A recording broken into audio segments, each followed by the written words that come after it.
কিছুক্ষণ আগে একজন শিক্ষক বললেন না ভালোভাবে প্রশিক্ষণ হচ্ছে না, কথাটা কিন্তু ঠিক। আমি নিজেও কারিকুলামটা দেখেছি। শিক্ষক যে সবসময় জ্ঞানী হবেন ব্যাপারটা তা না। তাকে আপনি বকা দিয়ে বলবেন হ্যাঁ তুই তো কিছু জানোস না, তো দিলে তো আরো ভুলে যাবে। কারিগরিটাকে আমি মনে করি যে খুব মেধাবীরা কারিগরিতে যাওয়া উচিত। মোবাইল ফোন সবার হাতে আছে, আপনার কাছে ইন্টারনেট আছে, আপনি একটু সার্চ করে বোঝার চেষ্টা করেন যে আসলে জিনিসটা কি। একটা কথা মনে রাখতে হবে যে শিক্ষকতা শুধুমাত্র পেশা নয়। একটা সাফল্য চূড়ান্ত অর্থে না হোক, সেটার জন্য আসলে কাজ করা দরকার। কারণ অভিভাবকরাও চায় যে তার সন্তান যাতে তার এবং দেশের সবার মুখ উজ্জ্বল করতে পারে, কিন্তু উজ্জ্বল করার অর্থ এই নয় যে তিনি যে কোনো কাজ করেই করতে পারবেন। এখনই যারা হয়তো একটা বিষয় হয়তো ভালো করতে পারছে না, তাকে আমি কারিগরিতে যাওয়া, তাকে কারিগরিটাকে আমি মনে করি যে খুব মেধাবীরা কারিগরিতে যাওয়া উচিত। কারণ বাংলাদেশের আগামী দিনের ভবিষ্যৎ হচ্ছে কারিগরিতে। এই সব 18 কোটি দেশের মানুষ কোথায় যাবে তারা? কারণ সব জায়গাতে সরকার চাইলেও কিন্তু এরকম চাকরির ব্যবস্থা করতে পারবে না। নিজের পায়ে দাঁড়ানোর জায়গাটা সেটা কিন্তু আসলে আমাদের হচ্ছে সেরকম কারিগরি জায়গাটা, অর্থাৎ প্রযুক্তির যে উৎকর্ষ জায়গাটাতে, সেই জায়গাটাতে সবাই কিন্তু চেষ্টা করা দরকার। অতএব আমি বলবো যে যদি কোনো কারণে যে কোনো বিষয়ে দেখা যাচ্ছে যে হয়তো আপনি ভালোভাবে বুঝতে পারছেন না, শিক্ষককে আমি বলবো যে শিক্ষকদের সমস্যা, তাদেরও সমস্যা আছে। আমরা আসলে কিছুক্ষণ আগে একজন শিক্ষক বললেন না ভালোভাবে প্রশিক্ষণ হচ্ছে না, কথাটা কিন্তু ঠিক। আমি নিজেও কারিকুলামটা দেখেছি এবং আমার কাছে মনে হচ্ছে যে শিক্ষকদের কিন্তু প্রশিক্ষণ দেওয়া দরকার।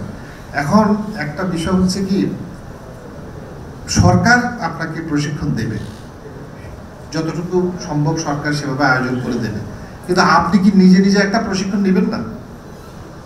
আপনি কি একটু চেষ্টা করবেন না যে এখানে যে বিষয়টা আছে আপনি একটু পড়ে দেখেন যে আসলে বিষয়টা কি? এখন তো মোবাইল ফোন সবার হাতে আছে, আপনার কাছে ইন্টারনেট আছে, আপনি একটু সার্চ করে বোঝার চেষ্টা করেন যে আসলে জিনিসটা কি। খুবই সহজ, খুবই সহজ, কিন্তু দেখা যাচ্ছে যে আমরা কিন্তু অনেক সময় মুখাপেক্ষি হয়ে বসে থাকি।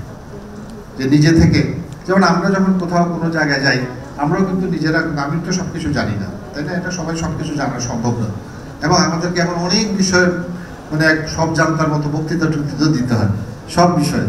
ওই ডিএনএ থেকে শুরু করে যে কোনো বিষয় দেখা গেল যে একটা মানে ওখানে তো কিছু না কিছু বলতে হয়, তো কিছু বলার জন্য আমাকে ইন্টারনেট সার্চ করি, কিন্তু আমি সেটা বের করি। কিন্তু শিক্ষকদের একটা দায়িত্ব আছে যে শিক্ষকরাও কিন্তু লেখাপড়া করতে হবে। একটা কথা মনে রাখতে হবে যে শিক্ষকতা শুধুমাত্র পেশা নয়, শিক্ষকতার মধ্যে কিন্তু আরো অন্য কিছু বিষয় আছে। একেবারে শুধু মানবিক বিষয় নয়, সেই সঙ্গে জ্ঞানের একটা বিষয় আছে।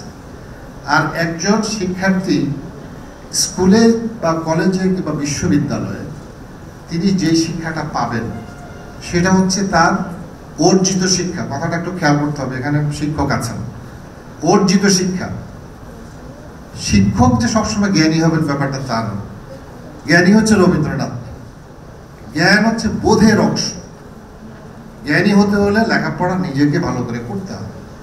শিক্ষার জন্য আমরা একটা ডিগ্রি নিতে পারবো, কিন্তু শিক্ষার সঙ্গে যে আমাদের যে জ্ঞান, এই দুটার যদি যোগ সাধন না হয়, যে কোনো বিষয় হ্যান্ডস অন নলেজ হোক, সাধারণ আমি একটা মানে টেকনিক্যাল নলেজ যদি নেই, সেটারও কিন্তু আমাকে জানতে হবে যে শুধুমাত্র যে এটা একটা বিষয়ের সঙ্গে আরেকটা জোড়া লাগবে ব্যাপারটা তা না। এটা কেন হচ্ছে, কিভাবে হচ্ছে, এবং উৎপত্তিটা কিভাবে হলো, ঐতিহাসিক প্রেক্ষিতটা কি, দর্শনটা কি, এই কাজগুলি আপনারা যে কোনো সময় করতে পারেন।